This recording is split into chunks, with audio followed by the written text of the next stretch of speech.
No pumpkin rolls. Nope. Hello, D'Angel here. So, I'm sure we're all very familiar with the case of Chris Watts and the murder of his family. But just in case you don't know, very quickly I'm going to say there was this guy who married this woman and they had two children.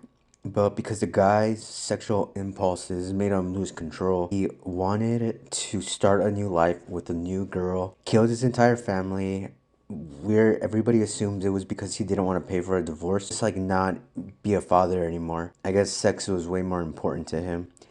But like I said, this video is not going to be necessarily about that case because there's already a ton of videos about Chris Watts. This video is going to be about Chris Watts' mother and how much I dislike this woman. I always, once again, this is going to be my own opinion.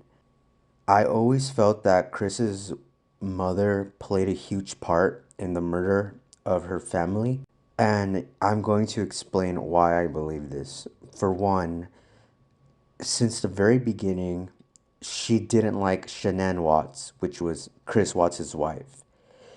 She didn't like her to the point where she wouldn't even attend their wedding. She didn't attend her granddaughter's birthday. When Shanann told her, hey, my daughter Cece is really allergic to nuts. Can you please buy an ice cream that all the children can enjoy? And then guess what? She buys ice cream with nuts. And then she tells Shanann to her face, it's just ice cream. No, more like along the lines of, relax, it's just ice cream. And so that was kind of like the final straw because there's absolutely no reason why Cindy Watts, she didn't have any good valid reason to hate Shanann. I mean, she wasn't a dangerous person. She didn't abuse her grandchildren.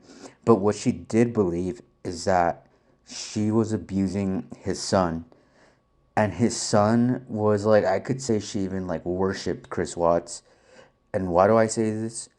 Because once the incident happened, it completely seems like she didn't care about her grandchildren being brutally murdered or her own daughter in law. And you know what, Cindy Watts, you kind of brought this upon yourself, your son going to jail, to prison, because I truly feel that you taught your own son As your to mother, hate Chris, I have her own always loved you, family and I still or do. his own family, I hate whatever. what has happened to your And you'll brother and see, sister, and I like, are during the struggling whole to understand documentary, all why. these videos, But Lord, Cindy Watts is please, saying, oh, we as your forgive you, family, Chris. just Not as God once did they remains show any faithful care for for their us own all. granddaughters. We love you. And then his father, when he's being interrogated and pretty much caught, he doesn't say, oh my God, you killed my grandchildren. You killed my daughter-in-law. What's wrong with you? No, he says, oh, you better get a lawyer. Get a lawyer. And it's like, I'm like, what the hell? And then after the fact, Cindy continues to talk really bad about Shanann. And that's basically my rant right there. I think Cindy Watts kind of bears the weight in what happened to her own family.